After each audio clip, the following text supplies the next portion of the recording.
कि फिल्ट्रेशन तो एक बहाना है, फिल्ट्रेशन तो एक बहाना है और इनका मुद्दा है कि नौकरी बेच के पैसा कमाना है। नौकरी बेच के पैसा कमाना है और अगला चुनाव में खर्चा होने वाला पैसा का जुगाड़ लगाना है। बताइए कि आप कौन से फिल्टर से पास होके आए हैं? जो हमारा फिल्टराइजेशन आप करा रहे हैं, चलती बहाली में से आप नियम जो बदल रहे हैं ना, सरासर गलत है। गलत है कि नहीं गलत है? पुरानी बहाली से ही नियमावली को क्लियर किया जाए, नहीं तो जितने भी छात्र हैं, आज भले पटना जाम हो रहा है पर पूरा भारत और पूरा बिहार देख लीजिएगा, एक दिन इसके सामने खड़ा जरूर होगा। 30 दिसंबर है और ऐसे में ये साल गुजर रहा है और साल के गुजरते ही ये तमाम स्टूडेंट्स जो हैं प्रोटेस्ट में उतरे हैं। प्रोटेस्ट इस बात को लेकर कि एलआरसी जो सरकारी अमीन की बहाली है वो 10,000 समथिंग स्टूडेंट्स की बहाली है और ऐसे में तेजस्वी यादव इनको टाल रहे हैं। कहते हैं कि फिल्टर करके हम बहाली करेंगे, लेकिन उससे पहले जो नियमावली बनाया गया है वो उनका ही नियमावली है और उसी को वो खंडन कर रहे हैं। बड़ा सवाल उठता है, करीब तकरीबन यहाँ पे हजारों स्टूडेंट्स हैं, इनसे जुड़ेंगे कि इससे पहले भी तेजस्वी आवास के सामने और तेजस्वी से गुहार लगाए हैं कि सर हम लोग का क्या होगा, लेकिन उन्होंने कहा है कि हम लोग फिल्टर करेंगे, उसके बाद आप लोग को चुनेंगे। लेकिन इनका सवाल बहुत सारा है और सवाल का जवाब तेजस्वी जी दिए नहीं है, वो भागते नजर आए हैं। इनसे ही जुड़ेंगे, चूंकि ये गांधी मूर्ति से पैदल मार्च करेंगे, डाक बंगला चौराहा तक जाएंगे और अपनी आवाज को बुलंद करेंगे। ये सारे स्टूडेंट्स हैं, सरकारी अमीन के लिए ये लोग नियुक्त होने चाहते हैं। क्या कहिएगा ये चक्कर फिल्टर का? राजस्व एवं भूमि सुधार विभाग में 10,101 पदों पे विशेष सर्वेक्षण अमीन, एएसओ, कानूनगो और क्लर्क की बहाली आई हुई थी। हमारा एप्लीकेशन फॉर्म भी भरवा लिया गया है, सुधार भी करा लिया गया है 4 दिसंबर को। 5 दिन बाद ये लोग बोलते हैं कि इस बहाली को, जो मेरिट बेसिस बहाली है, संविदा के आधार पर 1 साल की नौकरी है। इनका कहना है कि इन्होंने जो मेरिट बेसिस की बहाली है उसको बीच नियमावली में, बीच रास्ते में ही कैंसिल करके रद्द कर दिया। इसको नहीं, हम एग्जाम लेंगे। तेजस्वी जी जो ये बोल रहे हैं कि नहीं हम फिल्टराइजेशन कराएंगे, बच्चे की क्वालिटी इंप्रूव करेंगे और अपनी घटिया एजेंसी जो बीसीसी है, पहले ही हम लोग उससे फिल्टर हो के आए हैं। मेरा उनसे एक ही सवाल है, पहले ये बताइए कि आप कौन से फिल्टर से पास होके आए हैं? जो हमारा फिल्टराइजेशन आप करा रहे हैं, चलती बहाली में से आप नियम जो बदल रहे हैं ना, सरासर गलत है। गलत है कि नहीं गलत है? पुरानी बहाली से ही नियमावली को क्लियर किया जाए, नहीं तो जितने भी छात्र हैं, आज भले पटना जाम हो रहा है पर पूरा भारत और पूरा बिहार देख लीजिएगा, एक दिन इसके सामने खड़ा जरूर होगा। पुरानी बहाली से ही नियमावली जो है उसको क्लियर किया जाए।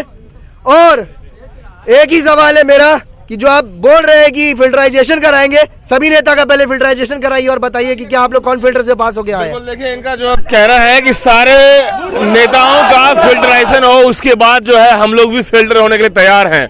देखिए, गांधी मूर्ति का ये जगह है और ऐतिहासिक जगह है और इस जगह पे यदि ये सारे स्टूडेंट्स आवाज बुलंद कर रहे हैं तो सिर्फ 10,000 स्टूडेंट्स का सिलेक्शन की बात नहीं है, इसमें तकरीबन 10 लाख लोगों का जो है, परिवार वालों का जो है, एक बड़ा सवाल खड़ा होता है कि आखिर ये स्टूडेंट्स का चल क्या रहा है और जो चल रहा है उसके पीछे तेजस्वी यादव अपना रोटी क्या सेक रहे हैं। देखिए, तस्वीरों में इनका कहना है कि परमानेंट वैकेंसी हो, बीटीएससी नंबर बेसिस के आधार पे, कॉन्ट्रैक्चुअल वैकेंसी हो, एलआरसी एग्जाम बेसिस पे। ये कहाँ का इंसाफ है जो कहते हैं कि फिल्टराइजेशन हो?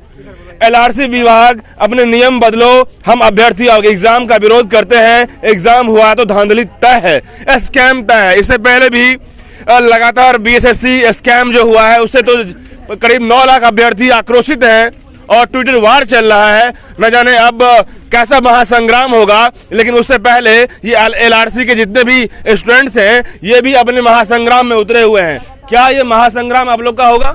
जरूर होगा। हम बता देना चाहते हैं सरकार को कि संविदा पे जो नौकरी है उसमें एग्जाम क्यों लेंगे? 1 साल का नौकरी के लिए हम एग्जाम देंगे? ये कहाँ का मतलब कानून है? जो बना है नियमावली उसी पे बहाली लीजिए। कानून जो है ये उनके हिसाब से जो है मनमर्जी चल रहा है। में बना हुआ था, फिर ये लोग बदल रहे हैं। क्यों ऐसा होगा? फॉर्म भरवा दिए, रेक्टिफिकेशन करवा दिए, उसके बाद क्यों ऐसा करेगा? परमानेंट जॉब नंबर बेसिस पे होगा, संविदा के लिए हम लोग एग्जाम देंगे। लेकिन ये जंगल राज 2 आ गया है फिर से। लेकिन तेजस्वी यादव कहेंगे तो हम अपन मन के हिसाब से लेंगे तो क्या कीजिए? कैसे वो लेंगे? वो खुद 9वां फेल है, हमको फिल्टर करेंगे। हम इंट्रेंस दे के आए, 30 सेमेस्टर का एग्जाम दिया, हमको बताएंगे कैसे पास किया जाता है। मतलब कैसे सिखा रहे हैं? हमको सिखाएंगे। खुद आए हैं परिवारवाद से नेता बन गए, इसका मतलब क्या है? अच्छा, क्या कीजिएगा अब इस फिर से वो भ्रष्टाचार करना चाह रहे हैं। जैसे बाप चारा घोटाला किया, बेटा वैकेंसी घोटाला करेगा। ओके। ये लोग पेपर लीक करते हैं पूरे बिहार में, सीट बेचने का काम करेगा। पूरा का पूरा सीट बेच के 300 करोड़ का कारोबार करना चाहता है, ताकि आगे मतलब चुनाव हो उसमें पैसा खर्च कर सके। ये लोग इतने दिन बाद सत्ता में आए हैं, फिर से पैसा बटोरेंगे, घोटाला करेंगे। यही इनका काम है, भ्रष्टाचार करना ही इनका काम है। कि रोजगार के लिए हम लगातार रोजगार के नाम पे भ्रष्टाचार कर रहे हैं, भ्रष्टाचार, पैसा कमाने का काम कर रहे हैं। भ्रष्टाचार का आरोप लगा रहे हैं। रोजगार देना ही था तो वैकेंसी फॉर्म भरवा के क्यों रद्द कर रहे हैं? ओके, क्या कहिएगा? 10 लाख कहाँ रोजगार दिए? वो वादा तो किए थे, अब मुकर गए वादा से। वादा जो है मतलब कि निभाए नहीं नहीं 10 वैकेंसी भी नहीं निकाले, 10 क्या? भी नहीं। देखिए, सबसे पहले जब तेजस्वी यादव की सरकार आई तो हम लोग को लगा कि युवाओं के लिए कुछ एक अच्छा मौका है। उसके बाद जब ये राजस्व एवं भूमि सुधार का जब 10,101 पदों पे जब वैकेंसी आई तो हम लोगों को लगा कि एक उम्मीद है कि हम लोग नौकरी कर पाएंगे। हम लोगों ने सर डिप्लोमा कर रखा है, डिप्लोमा में एंट्रेंस निकाल करके हम लोगों ने दिया है। उसके बाद जब ये इसकी जब नियमावली बनी तो ये सिर्फ नंबर बेसिस पे था। हम लोगों ने फॉर्म भरा, हम लोगों ने उसका रेक्टिफिकेशन जब आया तो रेक्टिफिकेशन किस तरीके से हम लोगों ने फॉर्म भरा सर हम ही लोग जानते हैं, हमारे छात्र जानते हैं यहाँ पे। उसके बाद जब हम लोगों ने फॉर्म भर लिया, उसके बाद कहा जाता है कि अब हम एग्जाम लेंगे। 5-10 दिन बाद जब हम लोग को उम्मीद था कि अब काउंसलिंग लिस्ट जारी होगी, हम लोग काउंसलिंग करेंगे। परिवार में हम लोग के माँ बाप कह रहे थे कि चलो बेटा को एक नौकरी हो जाएगा, डिप्लोमा कर रखा है। उसके बाद कहते हैं कि अब एग्जाम लेंगे। ये कहाँ से ओवरऑल क्या कहते हैं कि सारा नियम फेल है इनके सामने? सारा फेल है सर। आप जो नियम बनाते हैं उसी पे खड़े नहीं उतर रहे हो तो छात्र के लिए क्या खड़े उतरेंगे? देखिए, और भी हम लोग स्टूडेंट से जुड़ेंगे। तकरीबन सारे स्टूडेंट्स यहाँ पे खड़े हैं और इनसे बात करेंगे। देखिए, ये बात आप कई लोगों का कहना है, आप लोग के साथी में, कि जो नियम बना रहा है वही फेल करते रहते हैं।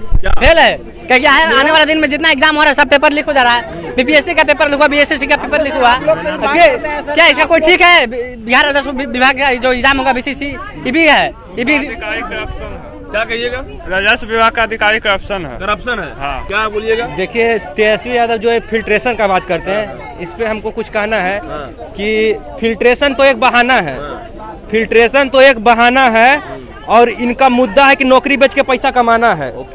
नौकरी बेच के पैसा कमाना है और अगला चुनाव में खर्चा होने वाला पैसा का जुगाड़ लगाना है। बस यही सब तेजस्वी यादव का चल रहा है। यही जुमला चल रहा है इनका ना? जुमला चल रहा है। बोले तो कोई फिल्ट्रेशन एक बहाना है। अरे फिल्ट्रेशन का बात करते हैं, हम लोग 6 गो सेमेस्टर एग्जाम पास करके आए हैं, इंट्रेंस उसके पहले दे के आए हैं। उसके बाद हम लोग में क्या कमी है जो आप फिल्ट्रेशन का बात करते हैं? हो गया कि फिल्ट्रेशन तो एक बहाना है, इसकी आड़ में पैसा कमाना है। वही तो बोले, फिल्ट्रेशन एक बहाना है, इसके आड़ में पैसे